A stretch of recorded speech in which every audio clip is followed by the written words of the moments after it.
On the nose. Good afternoon, everyone. Thank you for joining the Niskanen Center this afternoon to discuss one of many immigration updates, even as recently as changes that were flagged last night on asylum. I'm Christy DePena. I'm the Vice President of Policy and the Director of Immigration at the Niskanen Center, and I am very pleased to moderate today's discussion. If you're not yet familiar with the Niskanen Center, we're a 501c3 nonpartisan organization that operates, well, remotely now, but generally speaking in Washington, D.C. To advance an open society by actively really engaging in the war of ideas and directly engaging in the policymaking process.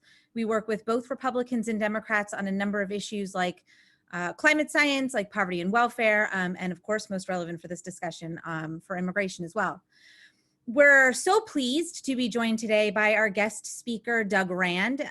Doug's a senior fellow and director of the Technology and Innovation Initiative at the Federation of American Scientists, and he's the co-founder of Boundless, which is a technology company that really empowers families to better navigate the immigration system.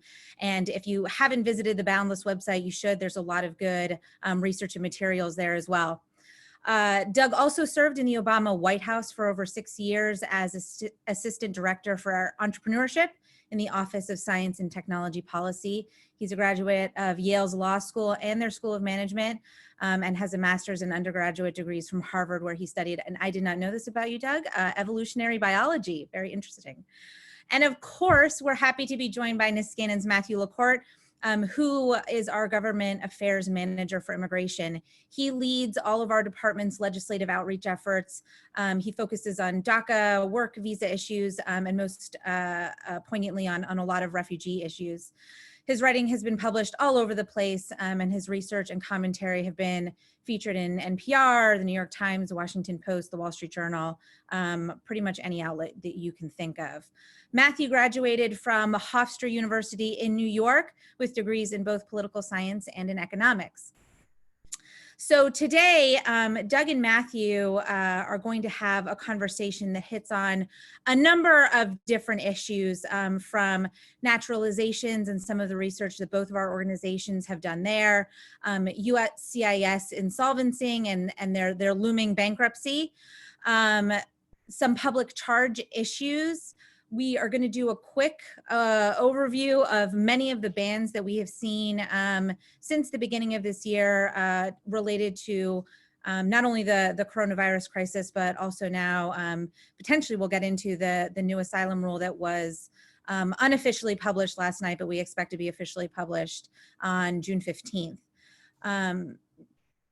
We will save some time to answer some questions as well. So throughout the conversation, please feel free to ask any questions using the question and answer button that's at the bottom of the screen, and we'll save plenty of time to address those questions at the end.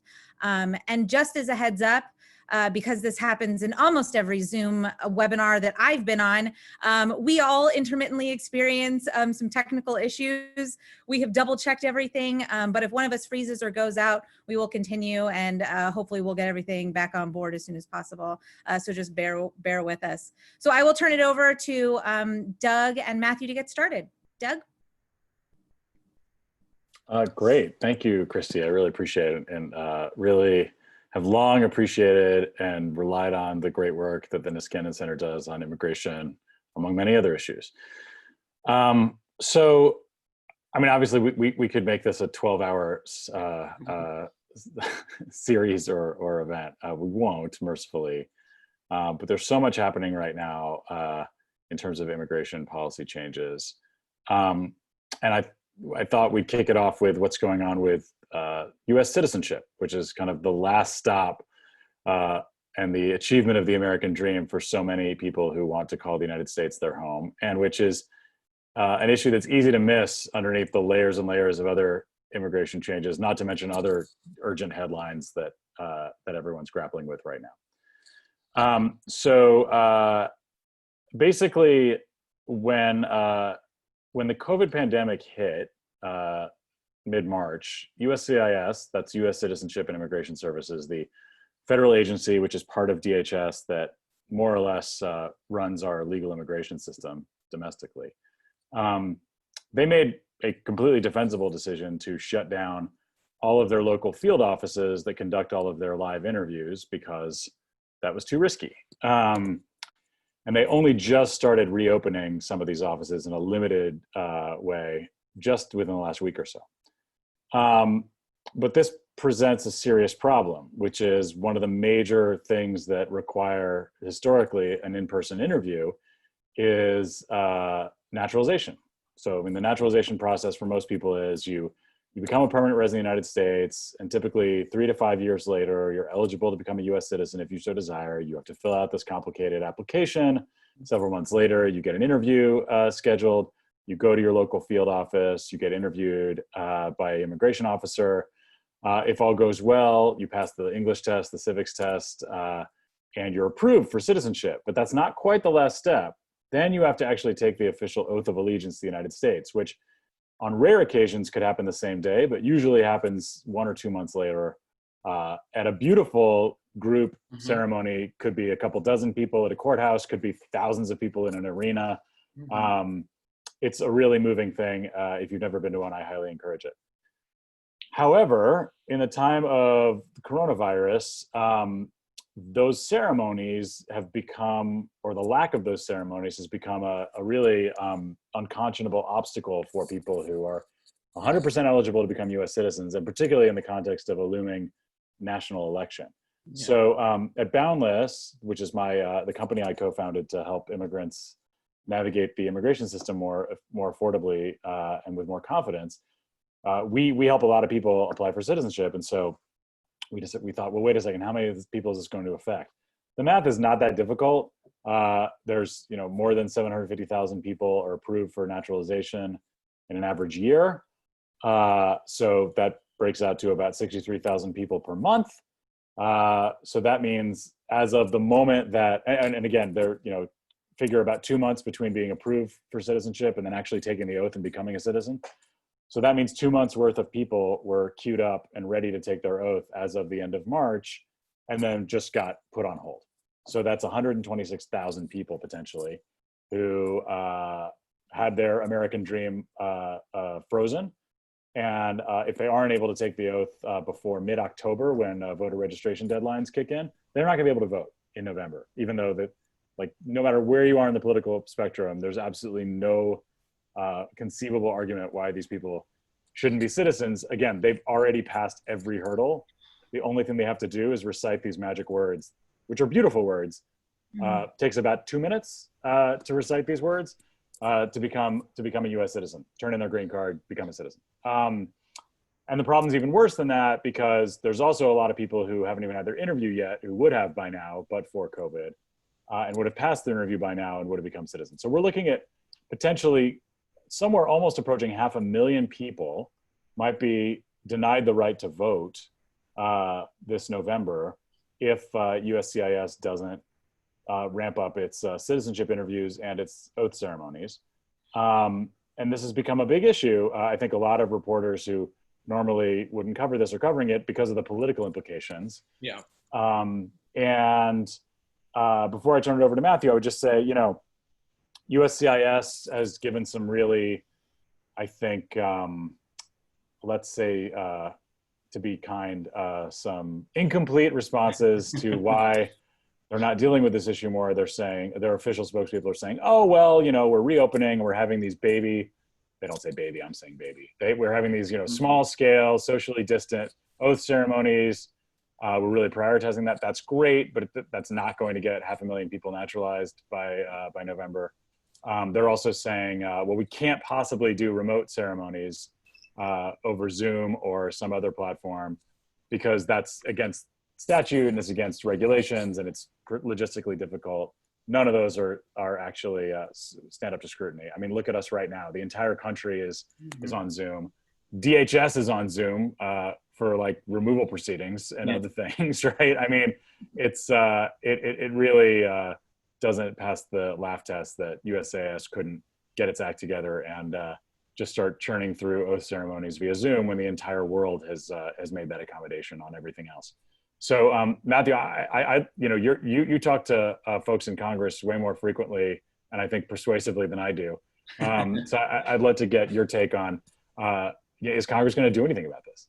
Yeah. Well, that was a great overview, Doug, and it's great to be joining you for this discussion. I think, you mentioned the 126,000 people who had approved petitions and were just waiting for that, waiting to say those magical words.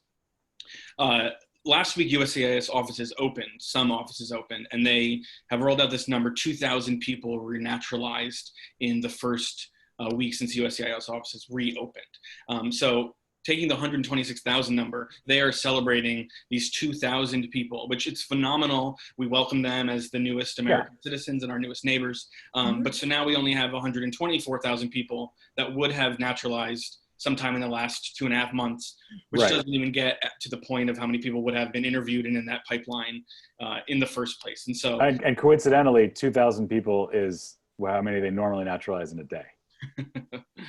Yeah, I mean, as you say, it doesn't pass the laugh test. I think that what we've been encouraged by is the bipartisan response from some lawmakers, House and Senate side. And I think something that's really important is getting at this is naturalization was not and is not this partisan issue. Maybe it is at USCIS given current leadership, but just in the 6 months preceding the pandemic, a dozen Republican lawmakers that are in office now spoke at naturalization ceremonies. The George W. Bush Institute last year hosted this huge naturalization ceremony down in Texas. Vice President Pence spoke at a naturalization ceremony just last fall. And so, I mean, this is really not this partisan issue that some people make it seem. And I think that the crisis brewing at USCIS over the lack of naturalizations is definitely something that's encouraging. So Senate and House Democrats both in the last 2 months have written the agency heads requesting more information on the feasibility and how to carry out remote naturalizations, and also urging USCIS to pursue those options. I mean, as you said, literally the entire world has moved online. The fact that there are some slight technological adaptations that could be made and some logistical hurdles for USCIS to do this is something that they obviously should be pursuing. And another point is something that a group of bipartisan House lawmakers made just last week when they wrote to agency heads, and a group of about 15 or 16 of them called for remote or waived naturalization oaths. And they said that there is this massive backlog at USCIS, which currently stands before the pandemic at about 700,000 people who were in the naturalization backlog. You add the 126,000 people to that number. This is USCIS backlog that already is too large, set to balloon now, and is made worse by their inaction. So, again, that final step, it's a beautiful ceremony. We've all attended them. It's truly, truly wonderful. But that shouldn't stop people. The symbolic, beautiful ceremony shouldn't stop us from naturalizing 65,000 people per month. Yeah. So I have a quick kind of follow-up question for you guys. So it sounds like, we're talking about two things here. So first, whether or not, given the backlog at USCIS, we should rethink whether or not we want to do interviews. And Doug, I'd love to know if you have any thoughts about, why USC pushes so hard to do those interviews, or what kind of is the purpose of doing those.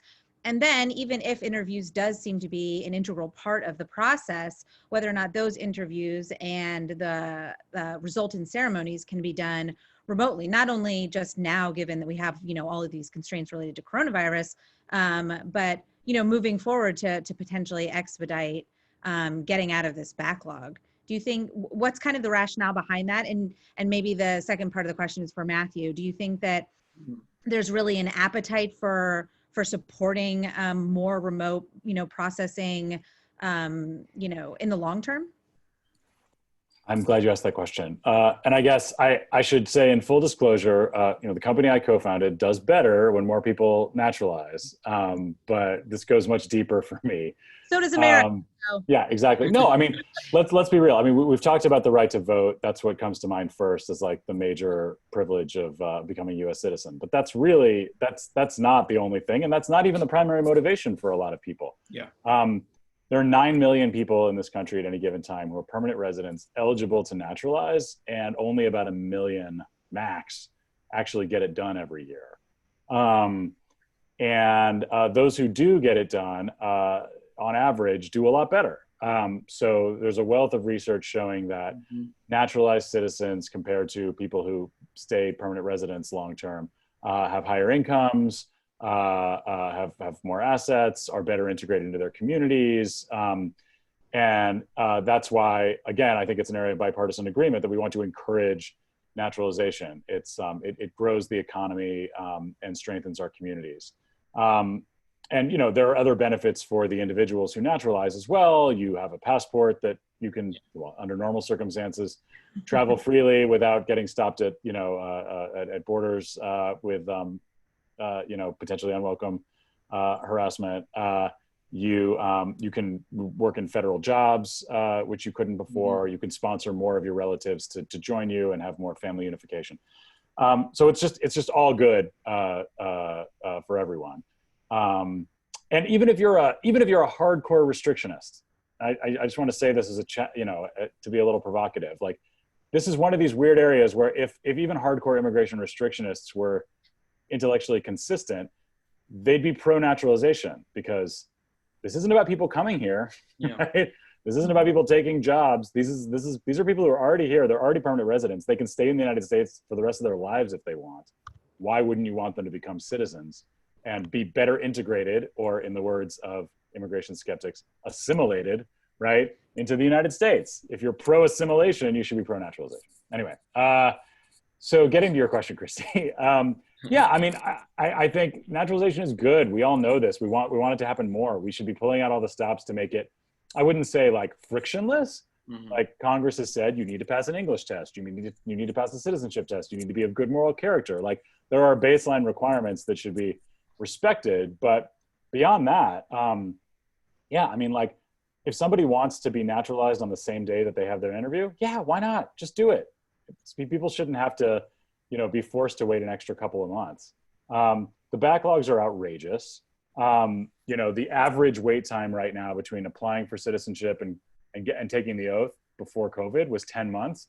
But that obscures the fact that, number one, it used to be like less than 6 months. And under this administration, it's more than doubled. Number two, it depends entirely on what zip code you happen to live in. So just randomly, Seattle happens to be the worst for this. The backlog is worse in Seattle. I don't know why. We don't have the data to really demonstrate why. But in order, you know, if anyone who is first in line right now for an oath, who's from Seattle, they applied 2 years ago. 2 years ago. It makes no sense. So if USCIS were serious, they would be doing everything in their power. They'd be revising their regulations. They'd be changing their practices to make it as easy as possible for people to be interviewed remotely if necessary, and sworn in remotely if necessary.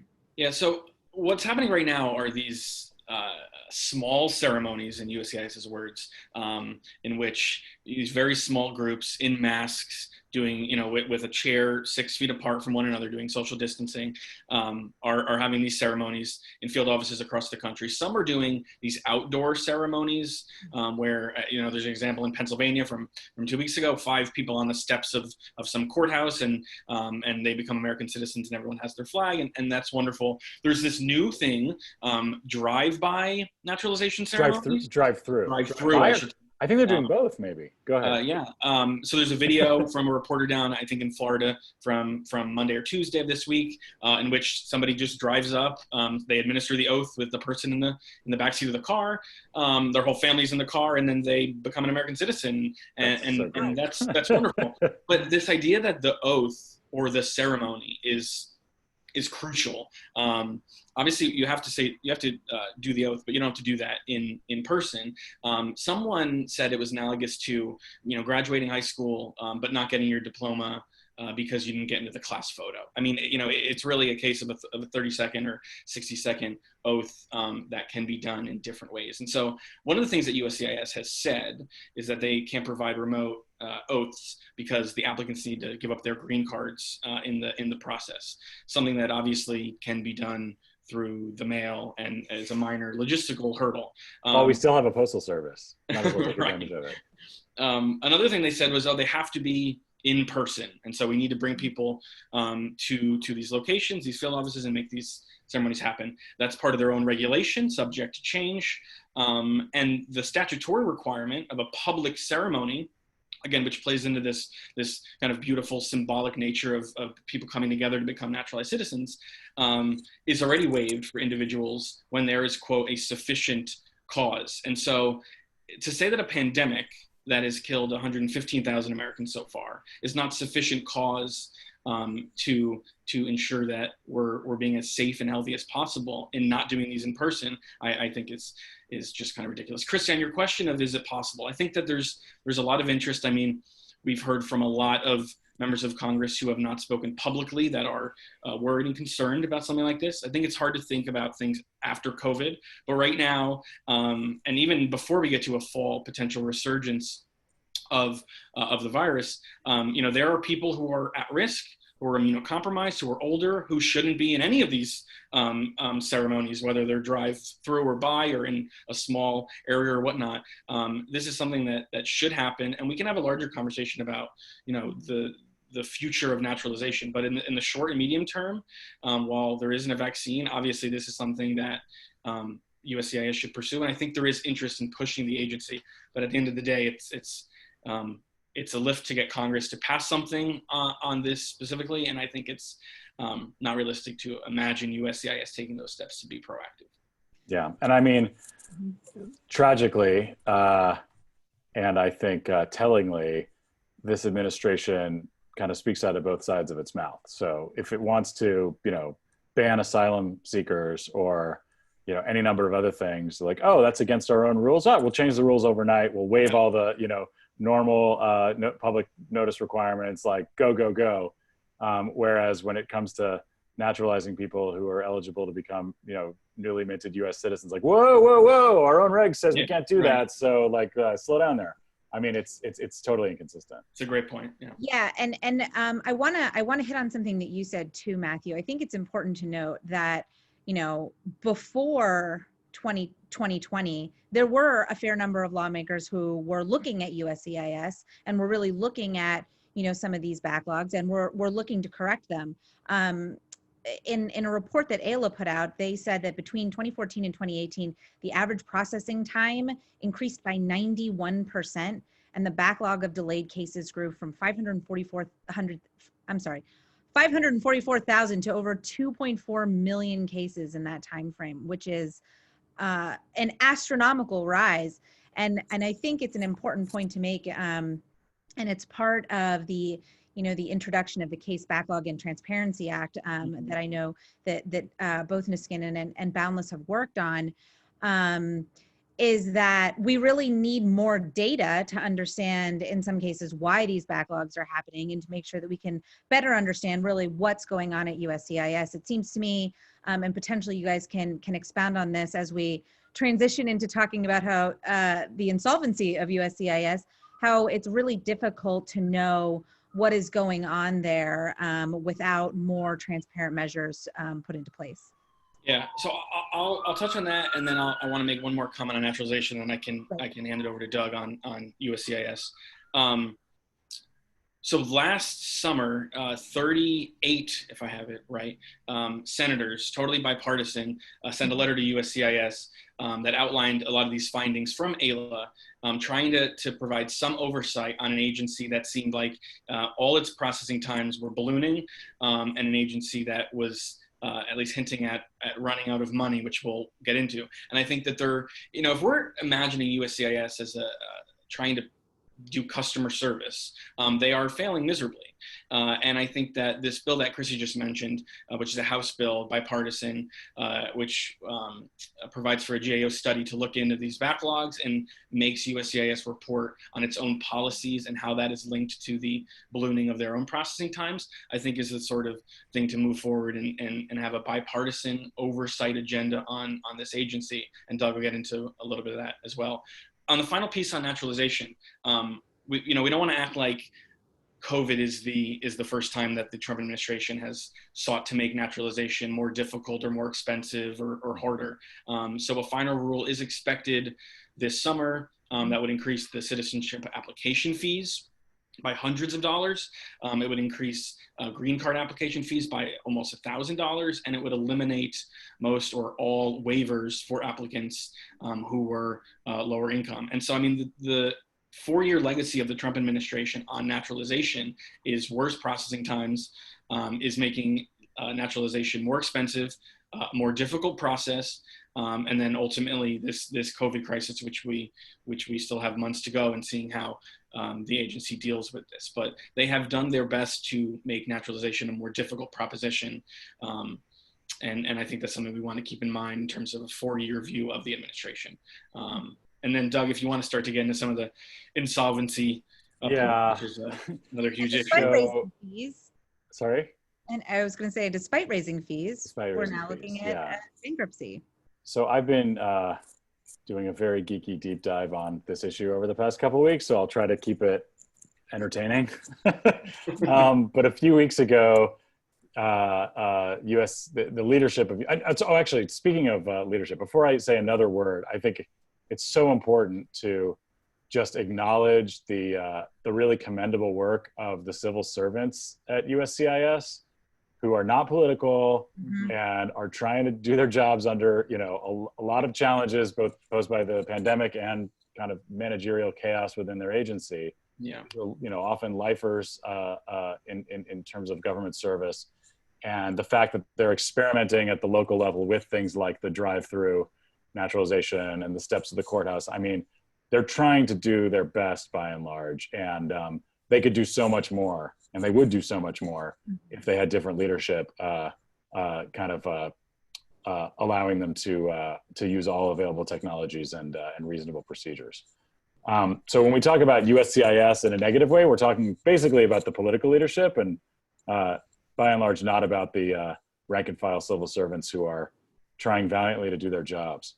So on that note, the political leadership of USCIS a few weeks ago sent an email to all of its rank and file civil servants, or at least that got to them saying, funny story, we're about to run out of money, and so we're gonna have to furlough a lot of people really soon unless Congress bails us out with more than $1 billion. See ya. So this set off, again, it's probably not like, front page news for everybody, but let's just give some basics here. U.S. Citizenship and Immigration Services has about 20,000 employees and full-time contract workers. It has a $4 billion budget. 95% of that $4 billion comes from fees paid by users. So only a very small fraction of their money comes from taxpayers in the form of congressional appropriations. Sorry, my office is being invaded, so if you can hear that, just ignore it.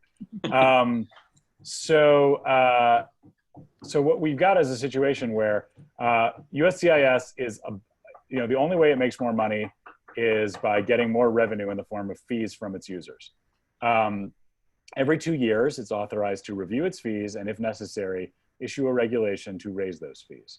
The last time those fees were raised is at the very end of the Obama administration, not that long ago. The time before that was 2007. So USCIS traditionally has only rarely raised its fees. At the end of 2016, it raised its fees about 21% on average across the board, which advocates were not happy about. I mean, that was a non-trivial fee hike. But the administration at that time preserved waivers for low-income folks, tried to keep fees down for naturalization and other things where there's a strong public policy interest in making it easier for people.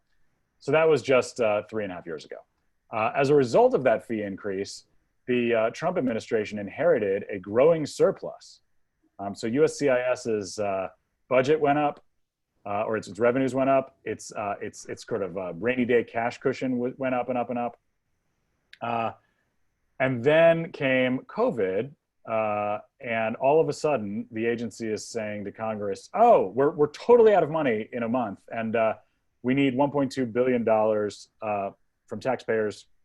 But don't worry, we'll pay it back over 3 years on the backs of our users by imposing a 10% across the board fee. So can we please do that now? Oh, and by the way, if you say no, we're going to furlough 10,000 employees. These are U.S. citizens, federal government employees in districts all over the country. So it's basically a federal agency holding itself hostage, which is pretty remarkable.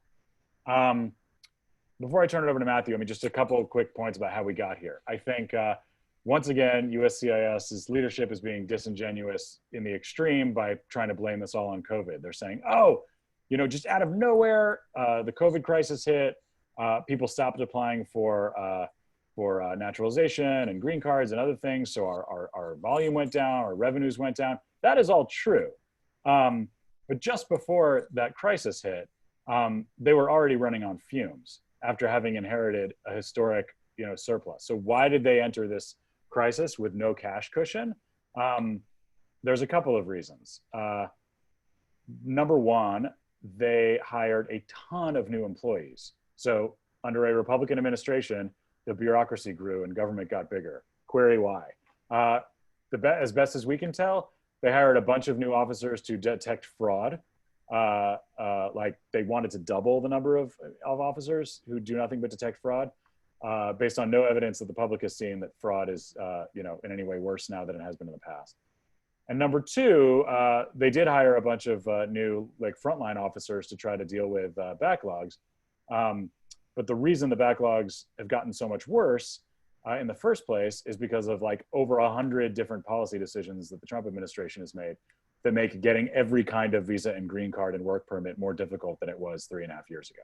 So basically it's the case of like red tape increasing, government growing, and an agency basically running out of revenues to cover its ballooning costs based mostly on payroll. So that's where we are right now. And again, I'll turn it over to Matthew for hopefully some insights about, you know, where the heck Congress is on this, who's got the leverage over who, and what's going to happen next. Yeah. Well, I'll try to keep this short because I think we're already 32 minutes in, and there's just so much to talk about. We titled this immigration policy in the fast lane, and I had a drive-in naturalization joke about the slow lane that I missed, so I'm going to throw it in now. But I think we just have so many other things to get to. So I just wanted to talk about 3 things on the USCIS front, of things that they could do or they were doing that have led to where they are, and are necessary strings that should be attached to any sort of bailout or funds that would be appropriated. Number one is prohibiting USCIS transfer of funds to other organizations or other agencies, which is something that they've done in the past. And I think that their transfer of funds has been something that advocates have been concerned about for years. And not just any agencies. Which agencies is that, Doug? Oh, it would be Immigration and Customs Enforcement, or ICE. That's correct. Exactly. And that's something that organizations like Niskanen have been trying to work on for years. And so giving up their money and then saying they're bankrupt, and giving it to ICE specifically. But to be clear, they haven't actually done that.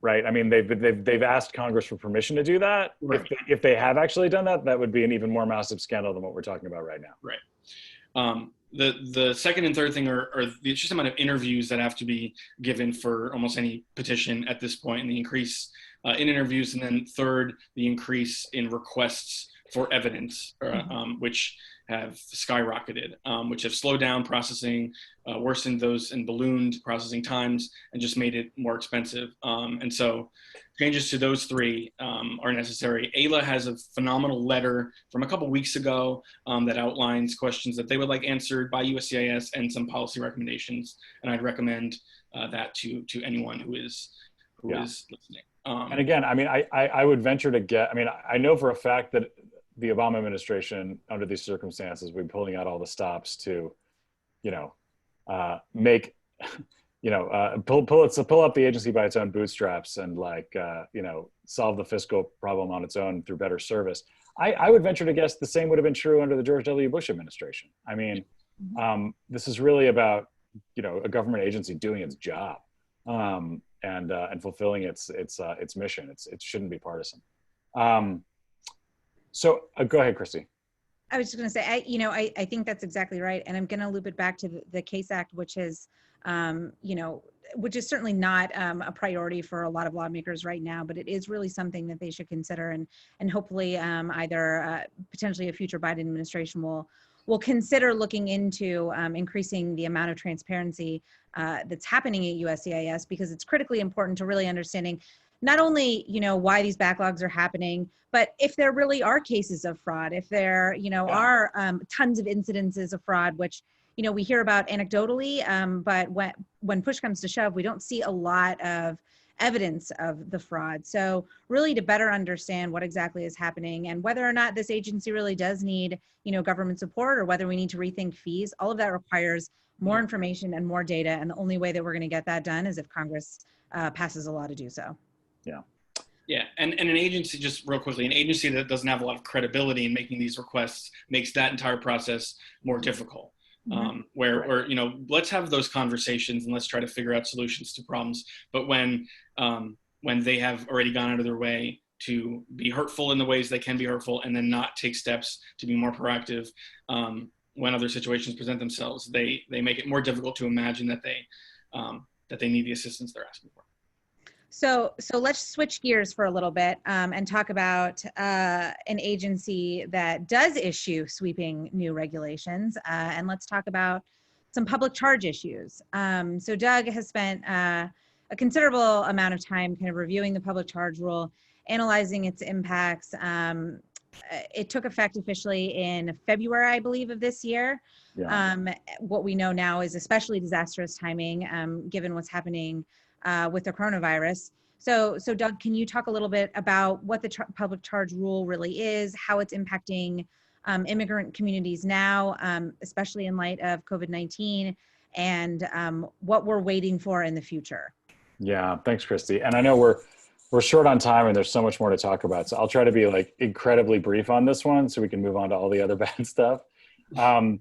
But you may have read about the public charge rule. It's usually not described in the most accurate way, and that's intentional in terms of what the administration's spin is. In fact, the public charge rule is two things. Number one, it is a completely morally bankrupt attempt by the administration to scare millions of people, citizens and non-citizens, into disenrolling from public safety net programs that they are completely entitled to, and that the government has no power to punish them for using. Just straight up, I mean, it's right there in their regulatory justification. They are hoping that that millions of people will be so scared of news stories about the administration trying to punish users of public benefits that they'll unilaterally disenroll, even though when you read the fine print, they have no reason to do so because they're not subject to it. So that's number one. It's a hoax. Number two, it is basically a points-based immigration system imposed on millions of people without Congress approving it, and basically allows this administration to deny people green cards, and which is the first step on the path to citizenship, on the basis of 20 or so factors that have nothing to do with public benefits or becoming a public charge. So if you're too old or too young or don't have a high enough income or are not healthy or don't speak English, or it goes on and on and on and on, a whole bunch of factors that Congress has never endorsed, you can be denied a green card.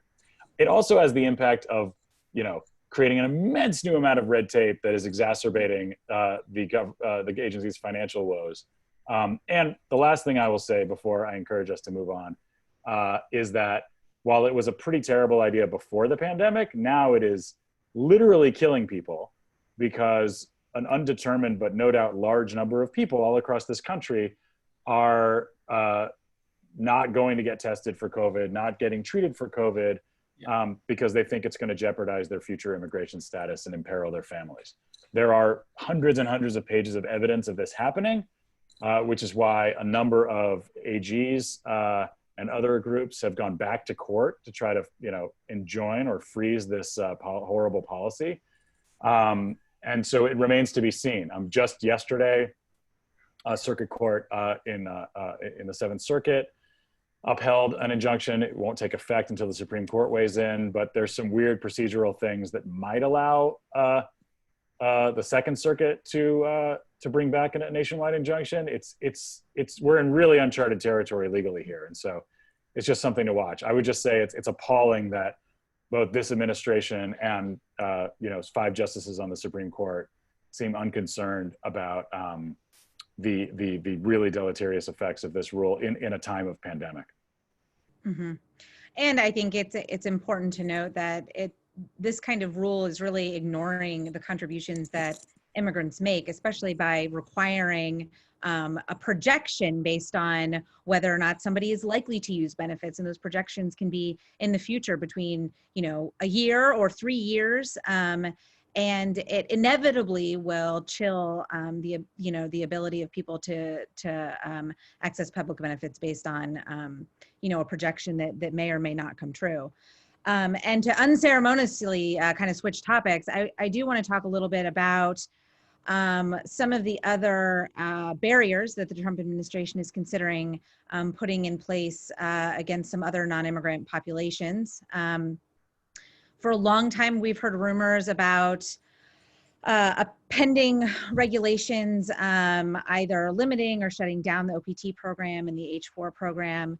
Niskanen has done a significant amount of original research on the benefits of the OPT program, and I'd love, Matthew, if you want to jump in and kind of talk about that work and potentially what we could see coming from the White House, not only on OPT, but potential broader implications on non-immigrant visas. Yeah, so we are expecting this week or potentially next week a new proclamation out of the White House on non-immigrant visas.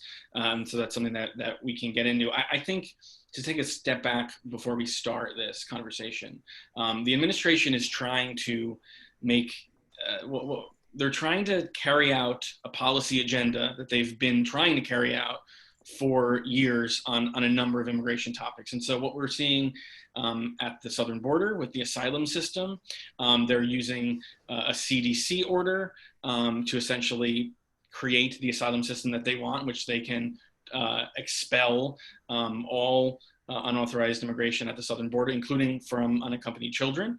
And they're doing the same thing here on OPT. We've heard for years that they wanted to restrict OPT, optional practical training, which is a program that foreign students who graduate from U.S. institutions can stay and get on-the-job experience. They remain as foreign students through the OPT program for up to 3 years, depending on if they're working in a STEM field, and then can transition to another visa afterwards. They've wanted to gut this program, and now they're using the pandemic and the resulting economic disaster and unemployment crisis that we have to drive home that agenda. So we have heard lots of rumors. There's reporting almost every day on this new proclamation, which would go after H-1Bs, L-1s, OPT, potentially H-4. And we are awaiting that anxiously. I think on OPT specifically, our Niskanen colleague, Jeremy Neufeld, FOIA'd a treasure trove of OPT data last year, looking at millions of foreign students over the last 20 years or so, finding that 10 additional OPT participants in a given metropolitan area led to 5 additional patents being created without any negative effects on jobs or wages for natives. So huge innovation effects from the OPT program. And this corresponds with research that's been produced from other organizations like Business Roundtable, the Chamber of Commerce. Stuart Anderson found that 1/4 of all billion-dollar startups in the US started with a U.S. international student. I mean, there's tremendous value here for the OPT program, and any restriction on OPT, whether that is that all students get only 1 year of OPT, whether they are making OPT run out in a more limited fashion, all that is going to do is, first of all, impact the U.S. economy negatively and those OPT holders. But what it's also going to do is create effects for years to come, where students who are graduating schools across the world who want to come to U.S. institutions might rethink their decision to come here because, one, they can't stay after graduation, and 2, other countries, and we're seeing this in Canada, in Germany, and elsewhere, are expanding their opportunities, saying, oh, if you're a foreign student, you want to come to our country, we're gonna roll out the red carpet. We're gonna give you a green card. We're gonna let you bring your spouse. Come here, you contribute to our economy, grow your company, whatever. And the U.S. is doing the exact opposite of what the international trend is. We're trying to push foreign students away. It's going to have effects on the national economy, on local economies, on institutions of higher learning. It's going to cause programs to close. I mean, it's a negative decision from this administration, and something that they're using COVID, the excuse of COVID, to kind of ram through this new expedited regulatory action. So we expect to see that this week or next week. There's a lot more in the kind of non-immigrant ban, but that on the specific OPT side and foreign students is what we're expecting to come down. So what we've seen a lot of, particularly since COVID, but really throughout the course of this administration and even predating this administration, is that a lot of the kind of anti-immigrant rhetoric is centered around the fact that immigrants are going to take American jobs, and particularly when we're seeing pretty unprecedented levels of unemployment that we haven't really seen since the Great Depression. I think we have to address and keep addressing the fact that there really isn't any data that supports the fact that immigrants are going to take the jobs of Native Americans, or that they're going to affect the wages of Native Americans, despite the administration repeatedly using that as justification for turning down avenues of immigration for both non-immigrants and immigrants alike. So Doug, one of the things that the administration has done recently that is somewhat related to that is essentially ban a fair number of Chinese students. Can you touch a little bit on those bans, and if you have anything to talk about kind of on to combat this idea that immigrants are taking the jobs of Native Americans and are making them potentially worse off at a time when our economy is struggling? That'd be great. Yeah, that's a lot. And I want to leave time for questions. So, I mean, on the economic question, as you said, Christy, I mean, you poll 100 economists, probably about 100 of them are going to say that immigrants don't take jobs from native-born Americans. It doesn't work that way. That's the lump of labor fallacy that says there's a fixed number of jobs, and and it's all zero sum. And if I get your job, then you're out of luck. Whereas in fact, that's not how the economy works. The number of jobs depends on just how many people there are and economic conditions. And actually, like, more people and a better economy means more jobs for everyone. But that's very abstract. And so, of all the ways to defend, status quo or greater immigration, I think that gets advocates and think tanks kind of in a defensive crouch, because it just seems like it's just hard to wrap your head around the fact that, that someone from somewhere else isn't just like taking a native-born person's job. I think one of the best analogies I've heard, again, I think this is from Stuart Anderson at the National Foundation for American Policy, is like, if it were really true that like there were a fixed number of jobs in the economy, then everybody would be really concerned every time there was a high school graduation ceremony or a college graduation ceremony, because, oh my God, look at all these people entering the job market and they're going to push the rest of us out. Or, a permutation on that would be like, if this administration really wanted to, really thought that there was only a fixed number of jobs, why don't we, have policies that encourage people to retire at 65 and not stay in the job force? Because, it's very, very, very, very obnoxious and selfish of them to, hold on to those jobs past retirement, because no one else, I don't know. I mean, I don't mean to, people are really hurting right now. And the administration is exploiting that fear, and that, with this tired old, economically discredited notion that, if we just prevent the other from working in this country, then everyone else is going to benefit. It's just not true, even though it can be politically appealing. So I just want to really quick pull back and say, all right, before we talk about any particular immigration ban, let's go through the whole story here. This administration really, really wants to shut off as much immigration as possible by radically reinterpreting its authorities. So it started on the first week of this administration with the Muslim ban. That was eventually ratified at the Supreme Court. So, and then that ban was expanded in recent months. So let's be clear what that means. That means if you are living in Nigeria or Iran or, you know, a couple dozen other countries, and you are married to a US citizen, you cannot come to the United States to be with your spouse. It's just a stain on this country that this is allowed to happen. But that's not all. So we've got the Muslim ban and the Muslim ban expansion. Then we've got the asylum ban, which was originally based on, you know, a part of the Immigration and Nationality Act, and now is based on this totally obscure public health statute through the CDC, which is, you know, remember, asylum is legal immigration. So we're basically saying, forget about our laws, forget about international treaties we've signed. You can't seek asylum in this country, and they're doing everything they can to make it even harder. Another stain on our legacy as a country. There was a ban just in April where the president said, "Oh, overnight, doesn't matter what country you're in, we're not going to let you get a green card." Now, we're not talking about temporary travelers. You know, we're talking about people who've been waiting sometimes years or decades to get a green card, and now all of a sudden, sorry, you cannot come to this country under any circumstances, basically.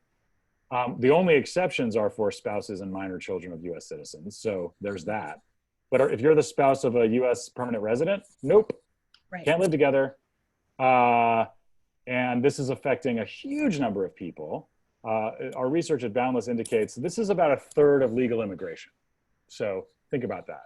A ban that no one's even talking about anymore because the next ban is coming is cutting a third of legal immigration from abroad.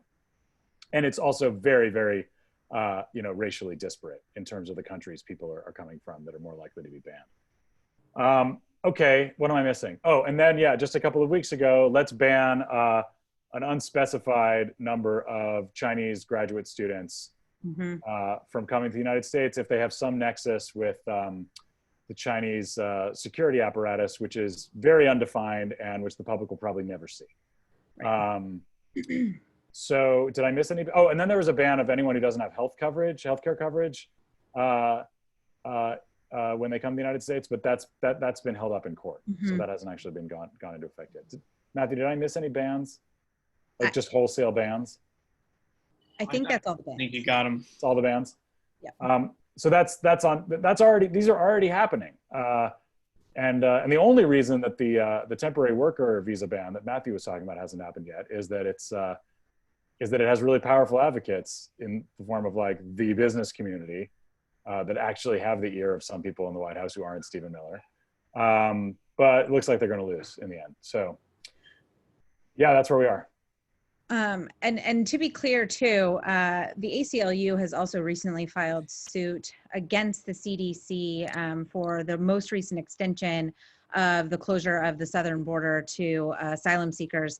It's estimated, and I think this is probably a lowball estimate, that so far those bans for the purposes of public safety, so these are health-related bans. It's specifically to combat concerns about people bringing in coronavirus, despite the obvious irony that the most coronavirus cases are in the United States and not yet in Latin America or Mexico.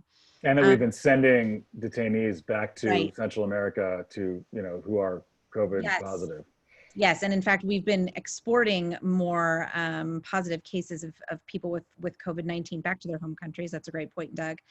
But there are estimates that we have turned back about 20,000 asylum seekers at the southern border, although many advocates and people that are working with those populations that are still waiting on the border as a result of many other asylum policies that the administration has put into place, think that number is much, much higher. The conditions at the southern border have deteriorated to a point that is unconscionable, I think, for any people that care about the humane treatment of other human beings. Niskanen Center has advocated to allow UNHCR to step in to those camps and to designate them as official refugee camps so that they can provide some basic services to those populations. They have no shelter, they have no access to healthcare, they have usually no access to running water, which means They can't wash their hands. They don't have masks. They're not sanitizing. They're in close conditions, and they're not able to maintain sanitary conditions in many cases. And in a lot of cases, people have been there for weeks and months, waiting to potentially make, like Doug said, a legal asylum claim. So, while we're talking about, all of these bans, while we're talking about, all of these potential regulatory actions, I think that it's really important to remind people, as Doug did, really effectively, that these are real people, that this is really impacting people's lives, and will probably result in the deaths of people as they wait to potentially make a legal asylum claim, a humanitarian plea to the United States for protection from their home countries, and we're letting them essentially languish at the southern border. So I believe the ACLU just filed suit. So it'll be interesting to see what comes out of that. But that is the current situation at the border. And I'll just say quickly, while refugees are not banned right now, the suspension of the refugee program and the lowest ceiling in recorded American history means that about an average of 80,000 refugees came to the U.S. each year for the past 2-3 decades or so. Currently, 7,000 refugees have come to the U.S. in FY 2020. We don't expect that number to rise much in the coming weeks and months. And so we're going to set another record low for refugee resettlement, which would be the 4th in a row for the Trump administration. So I know we only have 4 minutes left. I have incorporated many of the questions that we've gotten so far on the Q&A, but I'll close with one that just came in that I sort of expected would come in on what either of you thinks is going to happen with Daca, and what you hope Congress will do in response to a potential Supreme Court decision that could come really any week at this point. Doug, I'll let you take the first stab at it. Oh boy. I mean, I think that there's reason to be very pessimistic about the fate of Daca in the near term. I think that based on oral arguments and other clues, I think most advocates expect that the Supreme Court is going to pave the way for the administration to be able to eliminate Daca as a program. And if that happens, I expect a lot of people, both members of the public and advocates, some advocates, to think, oh, well, this is the kick in the pants that Congress needs to fix it. But I am very pessimistic that that's going to happen in this Congress for a number of reasons. The primary one being that, like, we've seen this happen before, just a couple of years ago, after DACA was initially. After the administration initially attempted to rescind DACA, and there was this big push, bipartisan push, to come up with some deal that would enshrine these protections in law, and it failed. And why did it fail? It failed because the only bipartisan deal that had any prayer got completely sabotaged by the White House at the 11th hour. There's just, like, in the Venn diagram of, like, deals that the White House would accept and, like, deals that, like, any reasonable advocates of for immigration reform would accept, like, they don't intersect. So I just think that I just don't see a solution in this Congress, and I think a lot of people are going to be harmed in the meantime. I'll start with pessimism, and I'll end with optimism.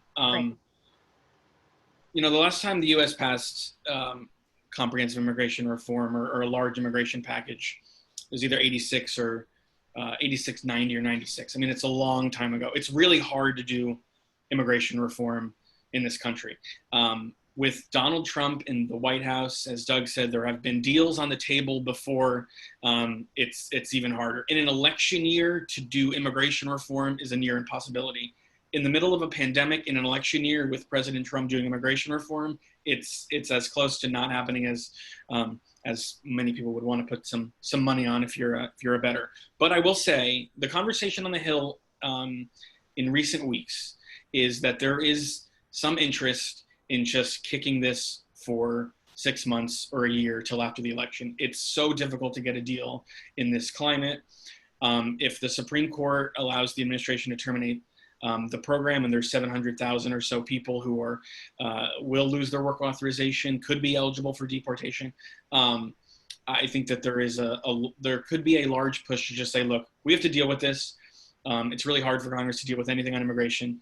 Give us a year. We kind of did that when the Trump administration first got rid of the program, but give us a year. Either a President Biden could come through and do an immigration proposal, or President Trump and Jared Kushner would likely incorporate Daca into a larger immigration push that would eventually try to cut legal immigration massively. But there seems to be a growing consensus amongst Democrats, advocates, and even folks on the kind of restrictionist hardline right of this is too much right now. Let's kick it for a year and do it in 2021. And while that might not be the best situation, and still that leaves that whole population with a lot of uncertainty, it would preserve some protections for some limited time. And I think that might be the best case scenario at this point, and something that seems possible given some conversations happening on Capitol. Okay, well, we are completely out of time. I know that there are some unanswered questions still out there. If you'd like to submit any additional questions or make a request for future briefing topics, we can dive into any of these in a little bit more detail. Feel free to email us at contact, C-O-N-T-A-C-T, @niskanancenter.org.